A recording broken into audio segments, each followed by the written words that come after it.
Hey guys, so Nietzsche, or into Nietzsche, Thus Spoke Zarathustra. This is the book I used for this, the portable Nietzsche. And it's just, the reason I got this is because it's got three complete works in it. Twilight of the Idols, The Antichrist, and Thus Spoke Zarathustra. So that's pretty good. That's what I used anyway, if you are interested in that. And the book itself it's kind of aphoristic in style, so it's just kind of broken up into small segments. Aphoristic, it's not aphoristic, but it's broken up into small mini chapters, if you like, of about 2 to 3 pages each. And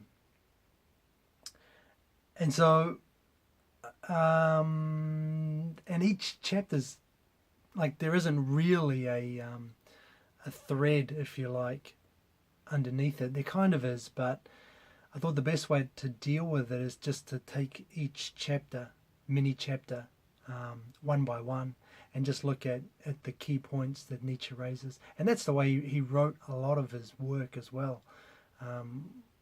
Was even in shorter segments than that. Lots of aphoristic style writing and just kind of jumping all over the place. And yeah, plus his writing is also, especially Thus Spoke Zarathustra, is very bombastic and metaphorical. He uses a lot of metaphor and imagery, so it requires a lot of interpretation. It's more, in a sense, it's more like poetry than typical essay style work. So as opposed to something like Beyond Good and Evil, or on the genealogy of morals, which is more essayish in nature. And I hope to get to those a little bit later as well. But so this one anyway, I'm going to go through it as it through each of those mini chapters as they come up, just discuss the key points, and I'll also try and piece the thread of the story together, because there is a story to it with Zarathustra and what he's up to. So yeah, we'll go from there, I think. So there are 4 parts to it as well, and there'll be 4 videos. It's probably a lie. There'll be 4 parts, and I imagine there'll be 2 videos per part. I'm not sure. We'll see how we go with time. But when I was planning this, I thought I could do one part in one like 30-minute video, but as I summarize, they just get longer and longer. So yeah, like I said, we'll see how we go. So anyway, the first part, Zarathustra. He's up on a mountain. He's been there for 10 years, living in solitude with an eagle and a serpent, and he decides that it's time for him to give his wisdom to humanity. So he comes down from the mountain on his way to a town. He meets a saint who advises him against going into town. He says that they'll only be suspicious of you, and that's why he left. He said now he loves God only. He doesn't love man anymore. And this gives a little segue for Zarathustra to say, could it be possible this old saint in the forest has not yet heard anything of this, that God is dead? And that is a key, well, it's one of the important themes.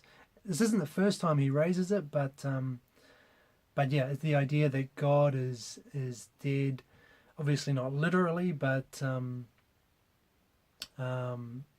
God is we don't need that idea of God anymore. God is redundant, I guess, and that's what he means with this idea. God is dead. It's not so revolutionary now. We say it now, and it's almost yeah, of course. But of course, when Nietzsche was writing, this was far more inflammatory, far more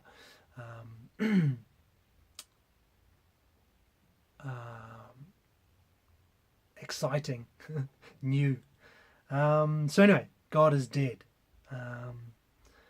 and that's where we're gonna go from. So he heads down to the town, and he finds all these people. They're waiting for a tightrope walker who's going to come out and perform a little later on, and he takes that opportunity to tell them about the coming of the ubermensch. The translated, this word is translated as either Overman or Superman. Superman's not so great, I think, because it brings to mind for us, images of a muscly dude in blue tights, and so yeah, it's nothing like that, obviously. The ubermensch, the Overman, is what does Zarathustra have to say about him? So he compares the ubermensch to man as in the same way that man would be compared to an ape. So it's a level above humankind, above humans as we are now. He also compares the ubermensch to lightning. So there's that kind of volatile, explosive aspect to it, raw power, but also a little bit unpredictable, a little bit, what lightning's like, unpredictable, explosive, destructive at times, but just that natural and just raw energy or power, will. That's what the ubermensch is. And he also says here that the ubermensch will be the meaning of the earth, and he cautions people to remain faithful to the earth. And the earth here, he just means basically he opposes that to any kind of afterworldly imaginings, heaven, hell, that kind of thing, gods. He wants, his philosophy is rooted in this world and what he calls earth. So it's the ubermensch will be important for us here on earth, here and now, not after you die or in heaven or something like that. He talks about the way that religions taught people to value the soul over the body and seek to escape it and the earth. But now that God has died, God's dead, this is no longer relevant, it's no longer applicable. We need something else. And the last bit here I have is the greatest experience he talks about that one can have is contempt. And he specifically mentions, contempt for what? Contempt for the things that we typically stand for, value, and believe in. And he wants us to transcend these things, rise above them. And he specifically mentions happiness, reason, virtue, pity, and justice. And it's worth probably just mentioning a little bit about those. Happiness, the reason that we ought to have contempt for happiness is because happiness has come to mean this kind of a weak contentment, is how Nietzsche sees it. It's like safety, security, no risk, no danger, but then no progress, no forward drive either. It's a will to preserve and kind of keep everything safe and steady, and that happiness is something that we ought to ought to hold in contempt. What else did we have? Reason and a reason. We ought to be contemptful of reason because again, the way that what reason does is he sees it as a kind of dry overanalyzing of ideas and thoughts, of knowledge. And he's okay with knowledge. Knowledge is great, but this reasoning about it, this has become this overly academic process, and it's lost anything that gave it zest or drive, that thirst for progress and development. It's all gone. So reason we ought to hold in contempt. Virtue and justice, the same thing. Basically, that he sees them as restraining, constraining humanity. We ought not to do this, or we shouldn't do that. We should do these things this way. These are the virtues. These are how we ought to act. That's contemptible because it seeks to place kind of restrictions around our natural tendencies, our natural desires. And pity, also, we'll talk a lot more about pity later on, but pity Nietzsche sees as something that's a very weak reaction to suffering. So from there, he's given his little speech to begin with, and then he hasn't finished. Then he goes on to say that regarding the Overman again, the ubermensch, he says, man is a rope tied between beast and Overman, a rope over an abyss. What can be loved in man is that he is an overture and a going under. And basically that means he sees modern humans as an introduction or a prelude to some greater version of humanity, I guess we can say. And when he says a going under, so that's the overture part. He sees man as an overture and a going under. That overture is where the introduction or the prelude to the Overman. And I think going under, it's tough to exactly get what Nietzsche's going for with that. But my best guess is that he means something like dying out. It's or stepping aside to make way for this the ubermensch. And at the end of this passage, Zarathustra says he is the herald of the Overman. But he sees that the people that he's talking to, they don't understand him. They're not buying into this, and he thinks that their education has made them deaf and blind. A little jab there at education and the education system, which he thought wasn't doing the job that it should. But he continues to speak, warning that they've become lazy and bereft of spirit and vitality, and it's not too late. They can still create the ubermensch, but time is running out. And then he goes on to talk about the last man. And the last man is basically it's the time of the most despicable man, is how he describes it. And he's the most despicable because he's no longer able to despise himself. And that despising oneself is the way that one then strives and gets the motivation to overcome oneself towards the ubermensch. So the most despicable man is the one who's no longer able to despise himself and seek something better, something higher, something grander, more noble than himself. So these last men, they know nothing of suffering, hardships, or sickness.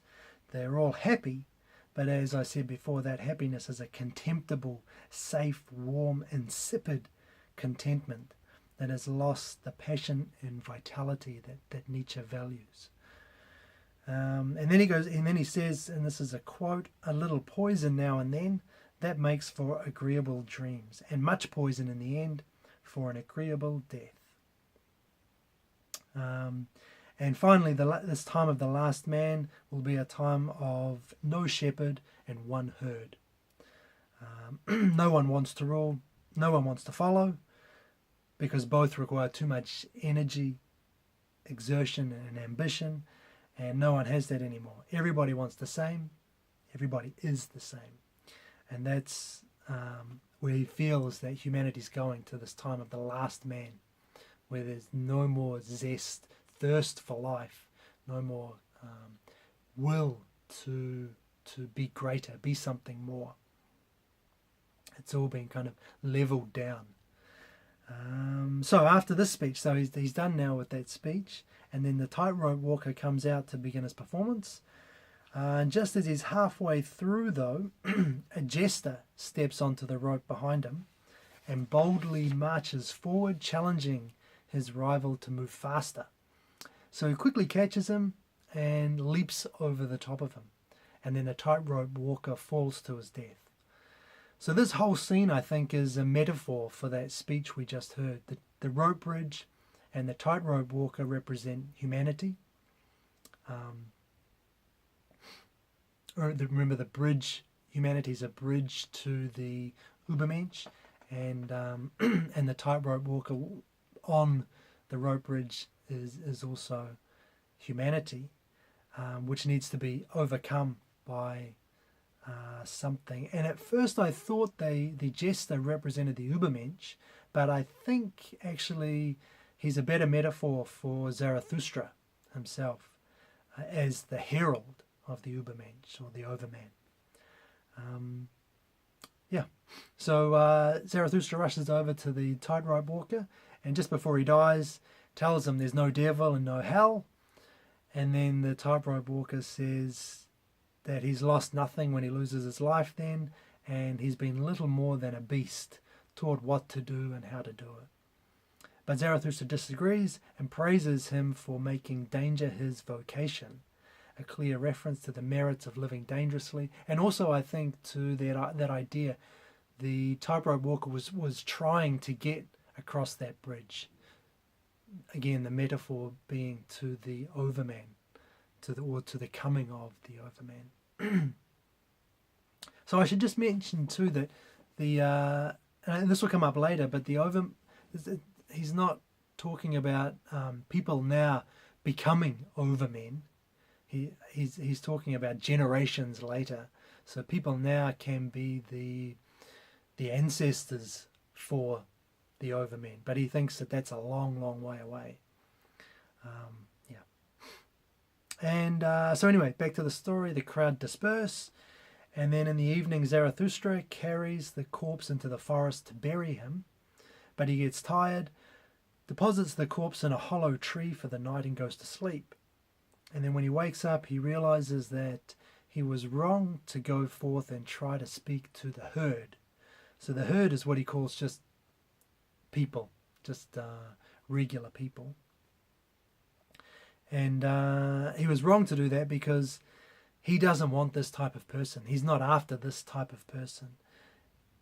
So he's comparing them here to the dead corpse he carried all night. He says something along the lines of, I don't want to carry dead corpses anymore, referring not to the corpse that he carried, but to the people, the herd, that he was trying to lift up and inspire. So from here on in, he resolves to speak not to the people, but to companions. And by that he means people more like him, less like the herd. And then as he looks skyward, he sees an eagle with a serpent draped around its neck. And these are his animals that he's been up in that cave with for 10 years. And the eagle, we are told here, represents pride, and the snake represents wisdom. So anyway, he then goes into this town called the Motley Cow and gives a series of speeches. And this is when it breaks up into those little 2 to 3 page chapters that I talked about, mini chapters. So I'll just go through each of those one by one, and we'll see how we go for time. So the first one is called On the Three Metamorphoses, and basically this one is he's talking about the spirit undergoing 3 metamorphoses in its journey through life, I guess. The first is the camel, and the camel's needed to overcome obstacles, to carry heavy burdens. So it's kind of laden with weight, so it needs to be kind of strong, able to carry that stuff, deal with the burdens and problems of life. Then it becomes a lion, and it's a lion because it has to be courageous to fight for its freedom. This is the second step.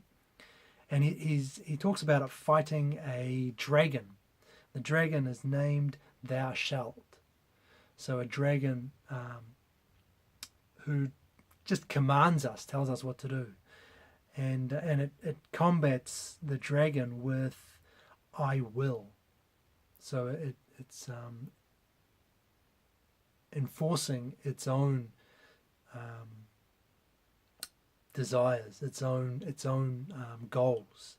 I will.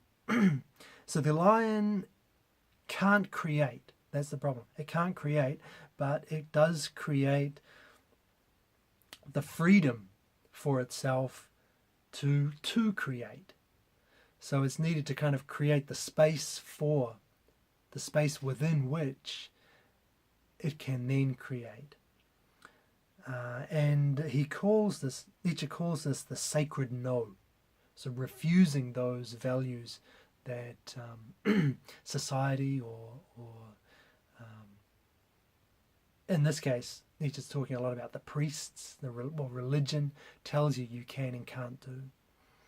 So it's a sacred no. Then the third metamorphosis is into a child, which is innocent, forgetful, and the child can create new values for itself. And that's the final step. And he calls this the sacred yes. So affirming life, affirming its own goals and its own values. So that's quite important to Nietzsche's thought in general, I think. It's worth remembering that, or keeping it in the back of your mind. The next section is called On the Teachers of Virtue. And here Zarathustra mocks the teachers of virtue by having a sage, or a wise man, proclaim that the ultimate goal in life is a good sleep. And so what we ought to do then is live quietly, avoiding anything that might upset or disturb us, and Nietzsche says anything that might inflame the spleen. And this then is happiness, having that peaceful life, nothing dangerous, nothing risky, nothing upsetting, also that we can have a good sleep, and that's the goal. Which is ludicrous for Nietzsche. It just, he's just making an argument about how ridiculous modern teachers of virtue, or the virtues of modern teachers of virtue are.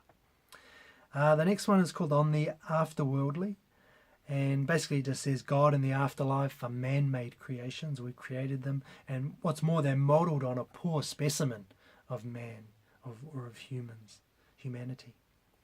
And they're also a way to escape one's own misery without having to do any work. So a quote then from this section, I'll just read it. It was the sick and decaying who despised body and earth and invented the heavenly realm and the redemptive drops of blood. They wanted to escape their own misery, and the stars were too far for them. Thus they invented their sneaky ruses and bloody potions. God is the easy way out, essentially. Right. The next section, On the Despisers of the Body. Zarathustra denounces these people he calls as the despisers of the body, the ones who, basically the priests who advocate for their religion. But not only the priests. Yeah, let me keep going. Spirit, which is reason, and sense, which is feeling, are nothing more than instruments of the body. So behind these thoughts and feelings, Nietzsche thinks the true ruler lies, which is the self. And the self dwells in the body. So it all comes back to the body for Nietzsche. He's focused on the body, earth. That's the metaphor here. So he calls body the great reason, and spirit, and spirit the little reason. The spirit says I, but the body does I. So again, there's that. It's all about action. It's all about the physical kind of, no illusions, no waiting for some other power to help, or waiting till you die to be happy, to achieve anything, to get your reward or anything like that. And on top of that, Nietzsche says that the despisers of the body, they also serve their bodies, even as they're rejecting the body. And the reason he says that is because he says their bodies, their selves, are life-denying. Because of that, their principles and beliefs are also life-denying. So in turning away, or recommending that we turn away from the body, they're actually following their own bodies, it's just that their bodies are life-denying. So there's kind of a contradiction there, or it's kind of hypocrisy to these people, to these despisers of the body. The next section is on enjoying and suffering the passions. So here there are some interesting things to say. The virtue is individual, and it's not something we can universalize and then force everybody to obey. So the quote here is, "This is my good. This I love. I do not want it as divine law. I do not want it as human statute and need." So he wants us to develop our own values, to come up with our own values, not to take what other people tell us, not to follow their values, but to make our own. There's a quote which is quite good as well. Another quote: "Once you suffered passions and called them evil, but now you have only your virtues left. They grew out of your passions. You commended your highest goal to the heart of these passions. Then they became your virtues, and passions you enjoyed." So that's a little bit confusing when you read it in the book. And I think it's because he's taking the perspective of someone who has overcome these the problems of modern man and woman. And so when you read it, you think, wait a minute, where are we? Are we talking from perspective of modernity, or the perspective of someone who's transcended the ills of modernity, as Nietzsche would say, or as Nietzsche would think? And it is, in this sense, in this case, he's looking at it from the perspective of someone who has already overcome these problems that he's pointing out to us now. So once you suffered passions and called them evil. So this is what we used to do, which is referring to us now. We suffer our passions now, and we call them evil. So we try and reject our passions. We try and box them in. We don't want to let our real passions out. We try and control them, manage them. And so he says we suffered them. So we suffered our passions and we call them evil. But now you have only your virtues left. They grew out of your passions. So that now here is someone who's overcome all of this, and now they only have virtues now, and they grew out of those passions. So they instead of trying to push those passions down, they let them out and made of them their own virtues. They made them virtuous. And you commend your highest goal to the heart of these passions. Then they became your virtues, and passions you enjoyed. So now we've gone from passions, we suffered our passions, we had to put up with them, to deal with them. and now we're able to savor them, to enjoy them, because we've taken off those constraints. But he does mention there is one evil left. The only evil is the conflict among the different virtues, whereby each wants to secure the spirit for itself. So Nietzsche sees a human, an individual, as being as having these passions, struggling, fighting for supremacy inside him or her, and the only evil, what we could call evil, is that conflict now among those passions. And here he says it's good to have only one virtue. He recommends that. Again, to avoid that kind of internal struggle. As I'm not sure exactly what to make of that, but perhaps it's the same idea as Kierkegaard's idea of finding one thing that you're prepared to die for, one thing that you can commit yourself to wholly and completely, so much so that you're willing to die for it. Maybe that's where he's going with that. So the next section is called On the Pail Criminal, and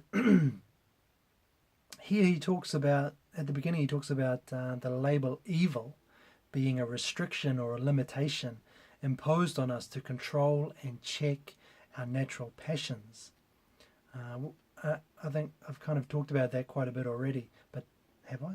But the using the making of something, or saying that something is evil, kind of it's an attempt to shut that down, to say that it's wrong in some absolute sense, and that therefore we ought not to do it, or we ought not to believe it. And Nietzsche doesn't like that. And he also the idea here is that we're calling our natural passions evil, things that we naturally want to do, we desire. They've been labeled evil, and because of that, we feel like we shouldn't do them. We shouldn't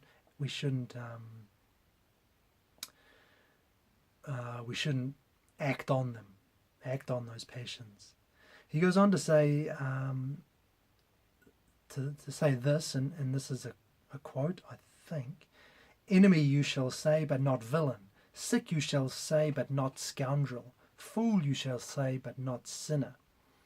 And so there he's again saying the same kind of thing. When we have a problem, when there's someone who does something against us, or when we have when we encounter opposition in someone, we shouldn't call them villain or scoundrel or sinner, as if to say that they've done something absolutely wrong, that there's something wrong in their behavior, because there is no absolute wrong for Nietzsche. Rather, we can call them enemy or sick or fool, because those words, they don't come with a value judgment. We're not saying that they're wrong, we're saying that they disagree with me. So he's my enemy, so I can confront him and challenge him on his views or his actions or whatever it is. If I call him an enemy, I'm not demoting or degrading what he's doing or what he's done. I'm not saying that there was something wrong in any kind of absolute sense. I'm just saying that I disagree, and I'm going to call you out on it.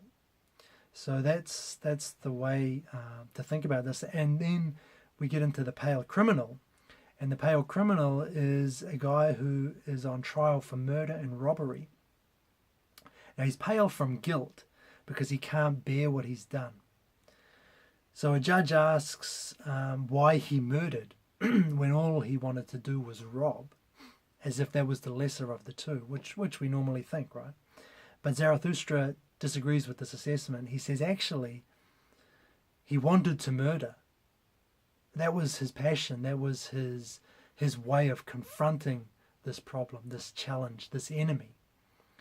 and in that sense, it's noble. It was more noble than the robbery, but he couldn't face that, and so his reason made him rob as well, to exact some kind of revenge. But this motive, revenge, is a petty, weak one for Nietzsche, because it implies, revenge implies that someone's better than you. They bested you in some way, and the only way that you can redeem yourself is to kind of some underhanded, sneaky kind of tactic to get back at them, and that is the opposite of what Nietzsche's all about. He's about strength and standing up. So in this case, he's arguing that the murder was the lesser of the two evils, and it's not even an evil. I think he accepts this kind of thing. It's a natural. It was a natural desire, and when I say natural, I mean just something that happens in nature, that desire to confront and overcome by taking a life.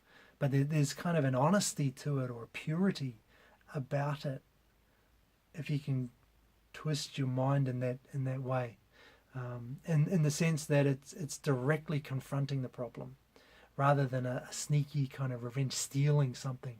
He sees as kind of a really weak, insipid kind of way of dealing with an enemy.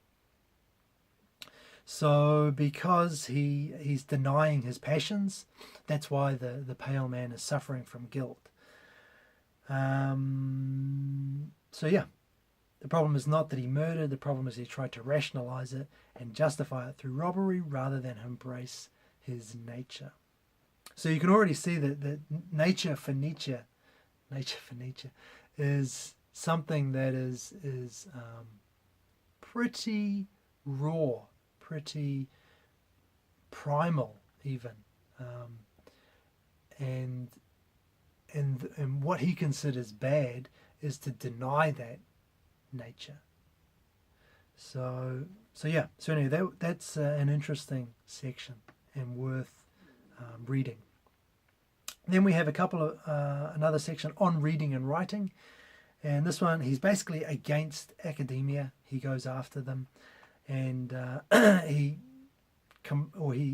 speaks against constructing long, reasoned, dry discourses, but he wants to write as one should live. So writing with passion, vigor, and vitality, which is why a lot of Nietzsche's work is aphoristic. It's kind of small, snappy, punchy segments of writing, and lots of metaphor, lots of imagery, lots of kind of bombast, very bombastic. And he uses an interesting metaphor here, which is quite cool, of aphorisms being mountain peaks written for people with long legs who leap from peak to peak.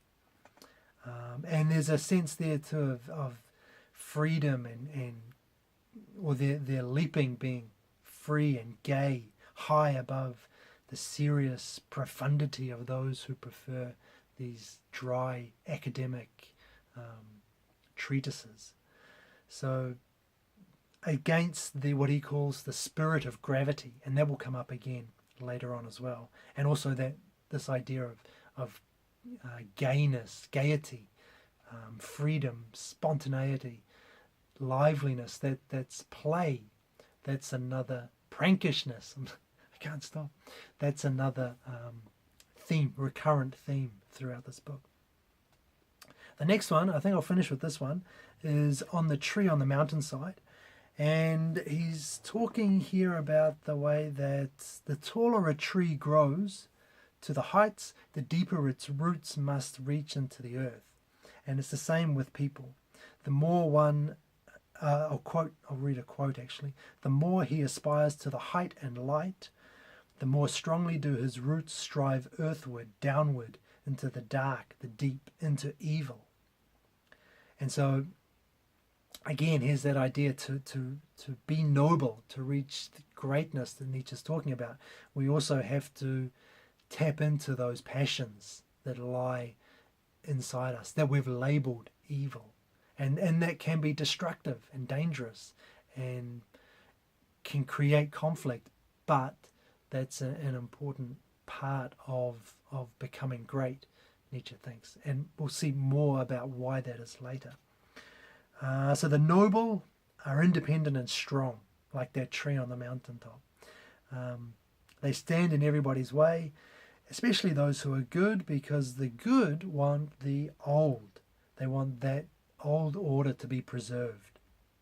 But the noble individual wants to create something new. He wants to create his own virtues rather than take and preserve those of others. And there's a warning here as well, just quickly, to those who aspire to be noble but lose their highest hope. They may find that their spirit is broken and they turn into voluptuaries, by which Nietzsche means living only for the satisfaction of base pleasures. And so there's just something. Actually, I'll do one more. Well, I'm going to stop there. Got to stop. So, okay, so that's about 40 minutes or so. That's half of this first part. And I'll finish the second half of this first part next time. So anyway, I hope that that's a helpful or useful way of going through this. It is difficult I was trying to think, should I try and drill down go into each section, or should I step back and just try and give an overview of some of the key points? But hopefully, like I say, hopefully this helps if you're reading through Thus Spoke Zarathustra and maybe finding it not so clear, because it is, a lot of it does require a lot of thought, and a lot of it is interpretation too. So obviously I've missed a lot of things. Just about every sentence Nietzsche writes can come with its own paragraph of interpretation. So, and I'm sure there are more than one way to there's more than one way to interpret everything he's written. But anyway, this is just kind of my take on it. So anyway, thanks for listening, and I'll catch you next time.